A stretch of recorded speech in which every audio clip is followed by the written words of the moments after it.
শেখ হাসিনা বাংলাদেশে ফিরে আসার একটা সম্ভাবনা রয়েছে, যে শেখ হাসিনা বাংলাদেশে ফিরে আসার জন্য জয়শঙ্কর সাহেব তাদের নিরাপত্তাদের, তাদের সশস্ত্র বাহিনীকে সহায়তা করতে বলতেও পারে।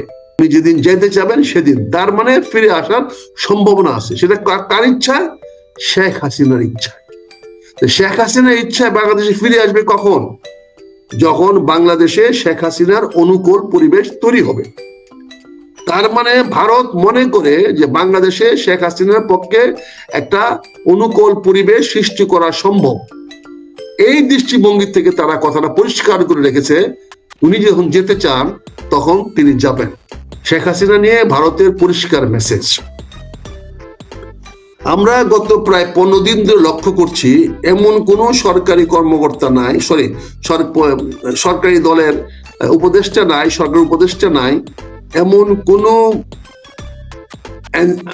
অ্যাটর্নি জেনারেল থেকে নিয়ে বড় বড় উকিল সাহেবরা আছে এবং জামাতের উকিল সাহেবরা আছে, তারা বলছে শেখ হাসিনাকে পুলিশ দিয়ে ধরায় নিয়ে আসবো, ইন্টারন্যাশনাল পুলিশ দিয়ে ধরায় নিয়ে আসবো। অনেক ধরনের একটা ন্যাক্কার জন্য বক্তব্য দিয়েছেন এবং বঙ্গবন্ধুকে অনেক গালাগালি করেছেন, বেঈমান বলেছেন অনেকে, বিশ্বাসঘাতকতা বলেছেন অনেকে। সবকিছু যখন এগুলা হয়েছে তখন ভারত খুব ঠান্ডা মাথায় বলেছে, অত্যন্ত ধীরস্থির হয়ে বলেছে, কাউকে দায়ী করে না, কারোর প্রতি কোনো প্রশ্নের জবাব না দিয়েই, কারো কোনো রেফারেন্স না এনে তিনি শুধু বলেছেন বাংলাদেশের সাবেক প্রধানমন্ত্রী শেখ হাসিনা বাংলাদেশের যতদিন ইচ্ছা, যতদিন থাকতে চান তিনি ততদিন থাকবেন।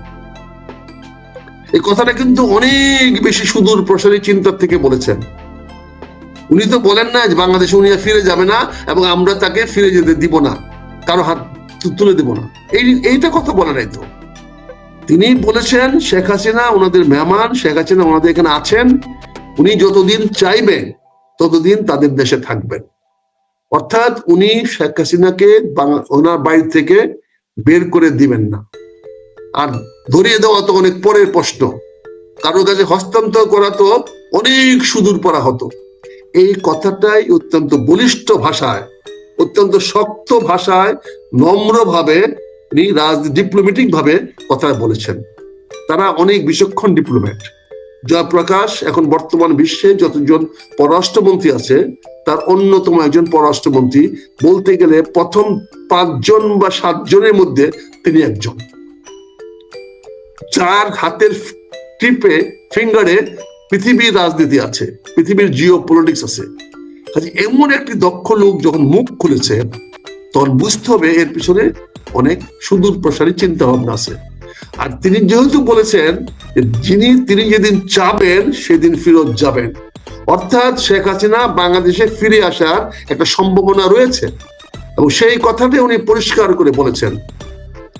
আর একটা জিনিস মনে রেখেন, আমি পরিষ্কার বলতে চাই, আজকে কে কিভাবে জানি না, বাংলাদেশে ইসলামিক শক্তি উত্থান হোক, এইটা একদম মনের থেকে মোদী সরকার চায়। তাদের এজেন্ডা হলো বাংলাদেশে একটা ইসলামিক শক্তির উত্থান হোক, প্রয়োজনে মৌলবাদী শক্তির উত্থান হোক, কিন্তু কোন অবস্থাতে যেন বিএনপি ক্ষমতায় না আসে। এখানে একটা কমন ইন্টারেস্ট আছে। বিএনপি কে কমন ইন্টারেস্ট হলো, বিএনপি কে যদি ক্ষমতার থেকে প্রতিহত করা হয়, না আসতে দেওয়া হয়, তাহলে যেমন আমেরিকানরা খুশি হবে তেমন চীনারা খুশি হবে। কারণ তারা অতীতে এই সরকারের সঙ্গে ভালো ব্যবহার পায় নাই, আমেরিকানরাও পায় নাই, আমেরিকানদের কোনো দাবি দেওয়া কোনো কথা তারা রাখে নাই। তারা যেমন আওয়ামী লীগের বিরুদ্ধে খেপা, তেমনি বিএনপির বিরুদ্ধে খেপা। চীনও আবার একই কারণে আওয়ামী লীগের বিরুদ্ধে যেমন খেপা, বা খেপা না হলেও তাদের অবস্থান কিছুটা পরিবর্তন হয়েছে, কিন্তু বাংলাদেশের ভিতরে এককাট্টা হয়ে তারা খেপা, তারা প্রচন্ড ভাবে খেপা। কাজে এই দুই শক্তিও চায় না যে বাংলাদেশে তারেক রহমান সাহেব বা এটা আসুক। আর রাশিয়া তো চাই না, কারণ রাশিয়ার সঙ্গে বিএনপি না রূপপুর পৌরবিদ্যুৎ প্রকল্পে সাহায্য করেছে, না তাদের যে আমাদের পাথর উত্তোলনের যে প্রোগ্রাম ছিল সেটা তো সাহায্য করেছে। ফলে তারাও চাচ্ছে না, রাশিয়া এখন একটি সুপার পাওয়ার, রাশিয়াও চাচ্ছে না যে বিএনপি ক্ষমতায় আসুক। তা আমি তারেক রহমান সাহেবকে গুড বাই বলেছি। আমি তো এই বিএনপি যখন করি তখনও তারেক রহমান বিএনপির কেউ না। আমি যখন 91 সালের এমপি হয়েছি তখনও তারেক রহমান ফরমালি বিএনপিতে অংশগ্রহণ করে নাই। সেই বিএনপির বিরুদ্ধে আজকে আমি কথা বলছি। তারেক রহমান এই মুহূর্তে মাতৃ সুখে বিহ্বল। দেশমাতা খালেদা জিয়ার স্বাস্থ্য বিষয়টাকে একটু অন্যদিকে ডাইভার্ট করার বা ধামাচাপা দেওয়ার একটা অপচেষ্টা চালাতে পারেন। সুযোগ সৃষ্টি হয়েছিল দেশমাতা খালেদা জিয়ার এই অবস্থা নিয়ে, সেটা যদি বিএনপি সঠিকভাবে ওটা মানে সেন্টিমেন্ট বা ইমোশন গ্রো করতে পারতো, মানুষের কাছে জিনিসটা যদি পরিষ্কার করতে পারতো, তাহলে বেগম খালেদা জিয়ার আর্লি গোয়িংটা অনেকটা স্যাক্রিফাইস হইতো দেশের জন্য, জনগণ হিসেবে মানুষের মধ্যে একটা ইতিবাচক প্রভাব ফেলতো। এখানেও আমরা বা বিএনপি ভুল রাজনীতি করে ফেলেছে, ভুল ট্র্যাপে পড়ে গেছে, এবং ভুল ট্র্যাপে পড়ে যাওয়ার কারণে বিএনপির জন্য এই বিষয়টি আরো অনেক কঠিন হয়ে দাঁড়িয়েছে। এখন জামাতকে খেপাবেন, পাকিস্তানকেও খেপাবেন, তুরস্ককে খেপাবেন, আমেরিকাও তার সঙ্গে নাই, ব্রিটিশ তার সঙ্গে নাই, ইউরোপিয়ান ইউনিয়ন সঙ্গে নাই, আর চীন তো তাকে দেখতেই পারে না। চীন তো পারলে তারে মানে কি বলবো, চীনের যে কি আক্রোশ, তিনি যখন ক্ষমতায় ছিলেন তখন তাইওয়ানি দূতাবাস ঢাকা শহরে করা হয়েছিল। সেই ব্যথা, সেই বেদনা, সেই জ্বালা, সেই ঘা এখনো দূর হয় নাই, সেই ঘা এখনো শেষ হয় নাই। কাজে আমি যে কথাটা তোমাকে বলতে চাচ্ছি বিনয়ের সঙ্গে, অত্যন্ত বিনয়ের সঙ্গে যে কথাটা আমি বলতে চাচ্ছি, সেটা হলো সময়ের 1 ফুট, অসময়ের 1000 ফুট। আজকে তারিক সাহেব যখন আজকে 12 দিন পরে দেশমাতা খালেদা জিয়ার অবস্থার পরে মুখ খুললেনই, রাজনৈতিক বক্তব্য রাখলেন, সেটা আরো সাবধানের সঙ্গে, আরো বিচক্ষণতার সঙ্গে, আরো সুদূর প্রসারী বক্তব্য দিলে এটা মানুষের মধ্যে ইতিবাচক প্রভাব ফেলতো। আমার এটা আমি আর্লি ওয়ার্নিং দিয়ে রাখছি এই জন্য যে রাজনীতির চৌকস নেতারা যেন আমার এই বক্তব্যটাকে কগনিজেন্সে নিয়ে, আমলে নিয়ে তারা একটা ইতিবাচক পদক্ষেপ গ্রহণ করে। তাতে কি হবে, আমি যে ওয়ার্নিং গুলো দিচ্ছি সেই ওয়ার্নিং গুলো যদি তারা আমলে নেয়, তাহলে তারা তাদের একটা বেটার পলিটিক্স, আরো ম্যাচিউর পলিটিক্স, অর্থাৎ উন্নত এবং সুস্পষ্ট এবং পরিপক্ক একটা রাজনীতি পদক্ষেপ তারা নিতে পারবে। এবং তারা সেই পরিপক্ক রাজনীতি পদক্ষেপ নিলে সবচেয়ে জিনিস হবে, আমার এই ভবিষ্যৎবাণীগুলা ভুল হিসাবে প্রমাণিত হবে। আর যদি রাজনৈতিক নেতারা সেই বিচক্ষণতা দেখাতে না পারেন, যদি রাজনৈতিক নেতারা যদি সেই বিজ্ঞচিত এবং যথোপযুক্ত ব্যবস্থা নিতে না পারেন, তাহলে আমি তো মাঝখান থেকে হিরো হয়ে যাব। সবাই বলবে, আরে উনি তো আগেই বলেছিলেন এটা হয়েছে, এটা হয়েছে। ভাই, আমি আগে বলার জন্য বলছি না। আমি যেহেতু অ্যাক্টিভ পলিটিক্স করি, কিন্তু কোনো দলীয় পলিটিক্স করি না, আমি মানুষের কল্যাণের জন্য, জনগণের কল্যাণের জন্য, দেশ ও জাতির স্বার্থে আমি কতগুলো সাবধান কথা বলি, যাতে আমাদের অন্তর কলহ বাংলাদেশকে অন্যের হাতে তুলে না দেয়। আমি একটা উদাহরণ দিতে চাই এখানে। ভারতে মুসলমানদের আগমন সহজ হয়েছে, সুগম হয়েছে, যখন ভারতের রাজা মহারাজাদের মধ্যে একজনের বিরুদ্ধে আরেকজনের যুদ্ধ বিগ্রহ লেগেই থাকতো। এক জমিদার বা এক রাজা আরেক রাজাকে মানত না, এক মহারাজা আরেক মহারাজা মানত না। সারা ভারতটা বিভিন্ন রাজা মহারাজাদের অধীনে ন্যস্ত ছিল, কিন্তু তাদের কোনো সশস্ত্র বাহিনী ছিল না। তারা কিন্তু নিজেদের প্রতিরক্ষার জন্য শুধু তারা দুর্গ ভিত্তিক রাজনীতি করেছে। জমিদার বাড়ি, বিশাল বাড়ি বানিয়েছে, রাজা মহারাজাদের মহল বানিয়েছে, রাজারা সেই বাড়ির মধ্যেই তারা সীমাবদ্ধ থেকেছে। আপনি যদি জয়পুরহাটের রাজার বাড়ি দেখেন কি বিশাল বাড়ি, কি উঁচা উঁচা ওয়াল, যাতে সেটা ভাইয়া কেউ না হতে পারে। অর্থাৎ রাজা মহারাজা তাদের দুর্গের মধ্যেই নিরাপদ থাকার চেষ্টা করছেন, জনগণকে নিরাপদ করার চেষ্টা করেন নাই। এই সুযোগে জনগণ দেখেছে যে এই সরকাররা, এই রাজা মহারাজারা জালিম, তারা শুধু আমাদের কাছে খাজনা নেয়, আমাদেরকে অত্যাচার করে, আমাদের ফসলের ভাগ নেয়, আমাকে মানুষ হিসাবে গণ্য করে না। তার বাড়িতে গেলে আমাকে কলা পাতা খাইতে দেয়, কচু পাতা খাইতে দেয়, ফলে এই রাজা মহারাজার বিরুদ্ধে যখন মুসলমানরা সাম্যের কথা বলল, শান্তির কথা বলল, এবং মুসলমানরা যখন বাংলাদেশে এসে, তৎকালীন পূর্ব বাংলায় এসে এবং ভারতের বিভিন্ন অঞ্চলে এসে তারা যখন উদারতার পরিচয় দিল, তারা জয় করার পরে মানুষকে না মেরে মানুষের মধ্যে শান্তি বিস্তার করার চেষ্টা করলো। হযরত শাহজালাল যখন এসে মানুষের কাছে ধর্মের কথা বললেন, শান্তির কথা বললেন, সাধারণ মানুষের কথা বললেন, তখন মানুষ দলে দলে ইসলাম গ্রহণ করলো। আজকে এই প্রেক্ষাপটে আমি মনে করে দিতে চাই, আজকে জমিদার নাই, রাজা নাই, এই মহারাজা নাই, কিন্তু আমাদের রাজা মহারাজাদের চেয়ে বড় বড় রাজনৈতিক দল আছে, যারা এক দলের সঙ্গে আরেক দলের কোনো বিষয়ে ঐক্যমত হয় না। তাদের মধ্যে যদি বিভেদ বাঁধে, যেহেতু আমরা সবাই মুসলমান, বলে আমরা এক মুসলমান আরেক মুসলমানের বিরুদ্ধে লাগবো, যুদ্ধ করব, মারামারি করব, কাটাকাটি করব, তাতে বাংলাদেশে প্রতিবেশী দেশ দিয়ে অনেক সুবিধা হবে। প্রতিবেশী দেশ শুধু ভারতীয় সেনাবাহিনী আসবে বা ভারতীয় বাহিনী আসবে এরকম না, হয়তো মমতা ব্যানার্জিও কিছুটা ভারতের সীমানা বাড়ায় ফেলতে পারে, আমরা কিছু বলতে পারবো না, কারণ আমরা তো ঢাকাতে মারামারি কাটাকাটি নিয়ে ব্যস্ত। হয়তো ত্রিপুরা রাজ্য বলতে পারে যে আমরা এখানে সোজা করে দেই, এই চিটাগাং রেললাইন ফেলেন দরকার নাই, এটা বাংলাদেশের ভিতরে নিয়ে আসি, আমরা ফেনী পর্যন্ত নিয়ে নেই। কারা নিবে? ত্রিপুরার জনগণ। আবার একইভাবে আসাম করিমগঞ্জ জেলা বলবে যে সিলেট আমাদের মহকুমা ছিল, অতএব আমরা ওই এলাকাটা নিয়ে নেই।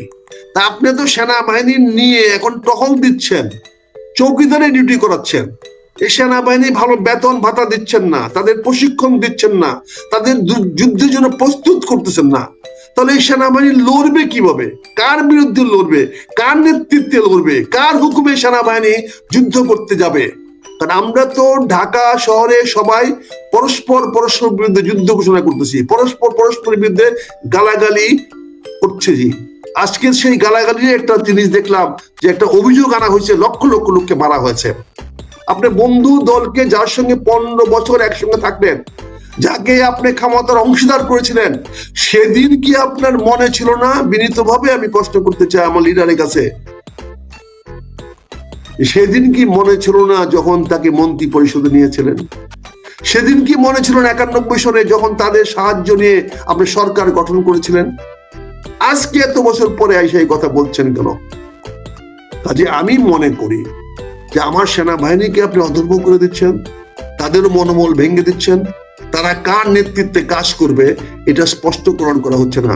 তারা কি বিএনপির কথা শুনবে, না জামাতের কথা শুনবে, না আওয়ামী লীগের কথা শুনবে, না তত্ত্বাবধায়ক সরকারের প্রধানের কথা শুনবে, অন্তর্বর্তীকালীন সরকার অন্তর্বর্তী সরকারের প্রধানের কথা শুনবে? তারাও তো মানে কি বলে কনফিউজড, তারা তো দ্বিধাদ্বন্দ্বে আছে কোন শক্তির আগামীতে আগায় যাবে এবং কার পক্ষে যাবে।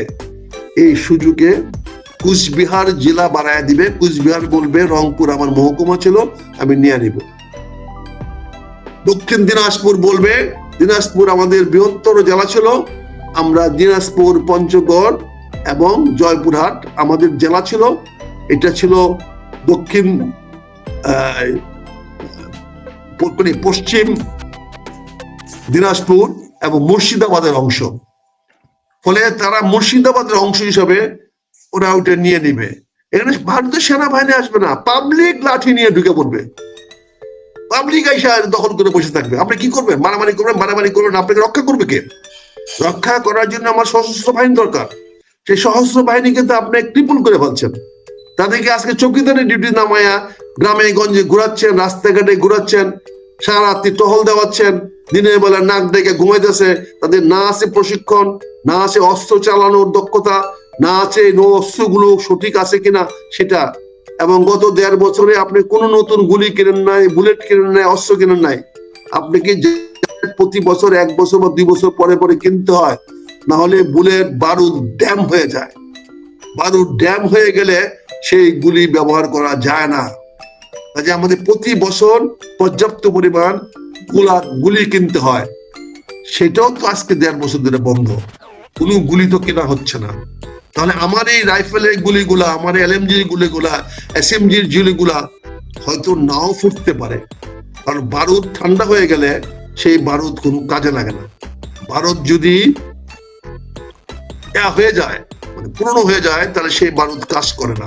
এটা বুঝতে হবে, এই জিনিসগুলো বাস্তবতে আপনাদেরকে খেয়াল করতে হবে। আজকে আমি বলি, সশস্ত্র বাহিনীকে প্রশিক্ষিত করেন, তাদের বেতন ভাতা বৃদ্ধি করেন, তাদেরকে বাংলাদেশের সার্বভৌমত্ব অখণ্ডতা রক্ষা করার জন্য দায়িত্ব দেন, ইউনিট অফ সিভিল পাওয়ার থেকে ইমিডিয়েটলি তাদেরকে তুলে দেন, তুলে দিয়ে তাদের বেতন বৃদ্ধি করে দেশের জন্য, দেশে অখণ্ডতার জন্য, সার্বভৌমত্বের জন্য কাজ করার দক্ষতা অর্জন করার সুযোগ তাদেরকে দেন।